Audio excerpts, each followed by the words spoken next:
Pernah nggak sih Anda benar-benar berhenti sejenak, ngambil napas panjang, dan nanya ke diri sendiri, pas badai kehidupan tiba-tiba datang menghantam, pondasi spiritual Anda tuh sebenarnya terbuat dari apa? Apakah dari pasir yang gampang banget tersapu ombak, atau dari besi yang kokoh? Gimana ketahanan emosi Anda waktu dunia ternyata nggak berjalan sesuai rencana yang udah Anda susun rapi?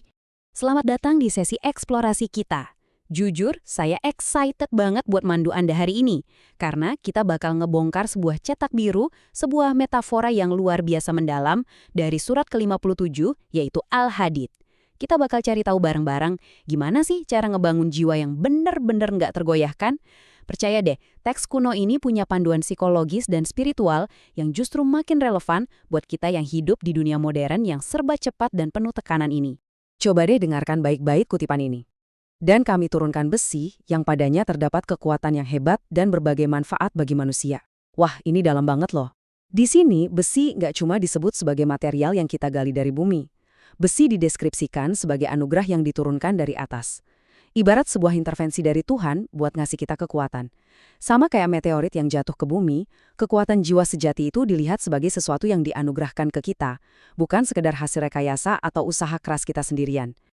Oke, supaya kita fokus, ini dia peta perjalanan kita hari ini. Kita bakal bahas 5 poin utama. Makna besi sebagai pondasi, ilusi dan stabilitas emosi, ujian harta dan kedermawanan, paradoks hati yang lunak, dan terakhir, langkah-langkah praktis buat ngebangun pondasi itu sendiri. Yuk, langsung kita mulai. Kita masuk ke bagian pertama, tentang apa sih sebenarnya makna besi sebagai pondasi jiwa kita. Anda mungkin mikir, kenapa sih teks ini spesifik banget milih besi atau Al-Hadid sebagai simbol utamanya? Gini, coba bayangin sebuah gedung pencakar langit yang super megah. Kalau nggak ada kerangka baja atau besi di dalamnya, bangunan itu seindah apapun kaca-kaca di luarnya bakal langsung runtuh pas ada gempa bumi kecil. Nah, Al-Hadid itu fungsinya persis kayak gitu buat kita. Ini adalah pondasi struktural dari jiwa, sebuah kekuatan dan konsistensi atau istiqomah yang nahan mental dan spiritual kita supaya nggak kolaps waktu lagi di bawah tekanan yang luar biasa berat. Nah, yang menarik adalah teks ini memecah struktur besi tadi jadi 3 pilar yang benar-benar kokoh. Pertama, ada iman. Ini fondasi dasarnya, keyakinan mutlak pada kekuatan yang jauh lebih besar dari diri kita. Terus yang kedua, ada takwa, semacam kesadaran penuh buat ngejaga hati supaya nggak jadi kaku dan keras. Dan yang ketiga, ini yang sering jadi ujian terberat buat material kita, infak alias kedermawanan. Ketiga hal ini kalau digabungin, bakal ngebentuk kerangka baja yang nggak tertembus di dalam diri kita. Lanjut ke bagian kedua. Kita bakal ngomongin tentang ilusi dunia dan gimana caranya kita bisa jaga kestabilan emosi pas lagi kena musibah.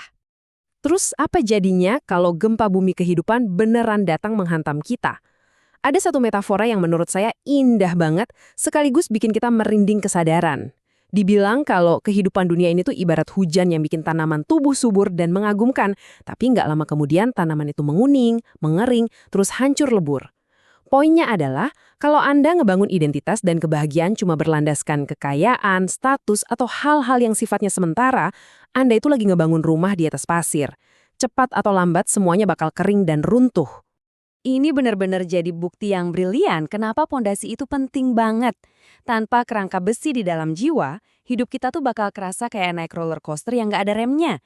Tiap kali kehilangan, kita langsung hancur putus asa. Dan tiap kali berhasil sedikit aja, kita langsung keracunan sama kesombongan. Tapi kalau pondasinya kokoh, kita bakal punya stabilitas emosi yang luar biasa. Kehilangan kita hadapi dengan tenang dan sabar, sementara kesuksesan bikin kita makin merunduk dan bersyukur. Kita nggak lagi gampang diombang-ambingkan sama nasib. Sekarang, mari kita bahas tentang apa yang jadi ujian terberat dari pondasi kita di bagian ketiga ini, ujian harta dan kedermawanan. Teks tersebut melontarkan sebuah pertanyaan retoris yang cukup tajam, dan saya pengen nanya langsung ke Anda sekarang juga. Siapakah yang mau memberi pinjaman kepada Allah dengan pinjaman yang baik? Coba rasapi itu.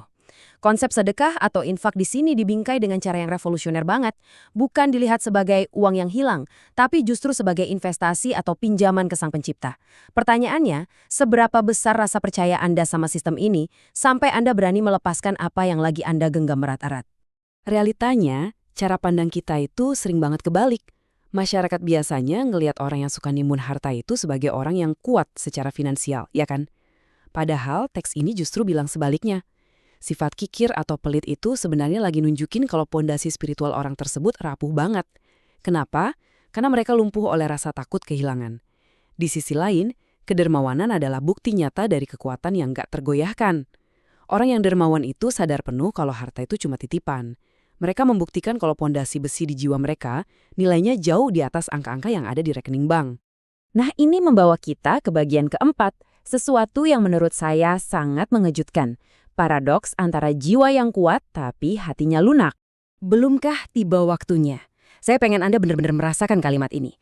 Pernah nggak sih Anda ngerasa kalau rutinitas sehari-hari, stres kerjaan, dan kerasnya realita hidup pelan-pelan bikin hati Anda jadi kebas, mati rasa? Teks ini dengan penuh empati ngasih peringatan Anda kita. Ada bahaya terselubung waktu sebuah jiwa saking lamanya bertarung di dunia yang keras, akhirnya membiarkan hatinya ikut membatu. Sering banget kita salah kaprah. Kita ngira orang yang kuat itu pasti orang yang dingin, kaku, dan gak bisa ditembus emosinya. Tapi dengan jeniusnya, prinsip ini jungkir balikin anggapan itu. Kalau hati kita keras, sombong, gak mau dengerin nasihat orang lain, gak punya empati, itu sama sekali bukan tanda kekuatan. Itu justru tanda kalau pondasi kita lagi retak. Paradoks indahnya begini, pondasi jiwa yang paling kuat, ironisnya, justru ngelahirin hati yang paling lunak. Hati yang gampang berempati, gak arogan, dan selalu ngejar kebenaran. Ibarat besi yang udah ditempa sempurna, dia jadi pedang yang super tajam dan kokoh, tapi tetap fleksibel dan gak gampang patah. Terus, gimana dong cara prakteknya? Kita masuk ke bagian kelima, langkah-langkah membangun pondasi jiwa. Dari semua yang udah kita eksplor, ini dia 6 langkah praktis yang bisa langsung Anda terapin. 1. Ingat terus kalau dunia ini sementara, jangan terjebak ilusinya. 2. Kalau musibah datang, latih otot kesabaran Anda. 3. Jadikan rasa syukur sebagai refleks otomatis buat tiap hal baik yang Anda terima. 4. Uji pondasi Anda dengan aktif jadi orang dermawan, jangan takut ngelepasin harta. 5. Rawat terus kelembutan hati Anda lewat pengingat-pengingat spiritual. Dan yang keenam, ini yang paling penting, lepaskan rasa takut akan kehilangan. 6 langkah inilah blueprint Anda untuk ngerawat kerangka baja di dalam diri. Kalau ada satu hal aja yang pengen saya Anda bawa dari seluruh sesi kita, itu adalah ini. Kekuatan pondasi jiwa adalah keteguhan prinsip yang selalu dibarengi dengan kelembutan hati. Kekuatan sejati itu, teman-teman, nggak pernah soal jadi keras kepala atau nggak punya perasaan. Kekuatan sejati adalah waktu kita bisa berdiri tegak megang prinsip, nggak goyah diterjang badai kehidupan, tapi di waktu yang bersamaan kita tetap punya ruang di hati buat menyayangi, ngasih, dan berempati sama orang-orang di sekitar kita. Yang membawa kita pada satu pertanyaan penutup buat Anda renungkan hari ini. Tekanan, kehilangan, patah hati, dan semua ujian yang lagi Anda lewatin saat ini, itu ibarat api. Jadi pertanyaannya, apakah Anda bakal ngebiarin api kehidupan itu melelehkan dan ngehancurin Anda begitu aja? Ataukah Anda bakal ngebiarin api itu menempa Anda jadi sesuatu yang jauh lebih kokoh, bermanfaat, dan benar-benar tak tergoyahkan? Semua pilihannya ada di tangan Anda. Terima kasih banyak udah nemenin saya di sesi pembahasan kita kali ini. Jaga terus pondasi Anda, dan sampai jumpa di eksplorasi kita selanjutnya.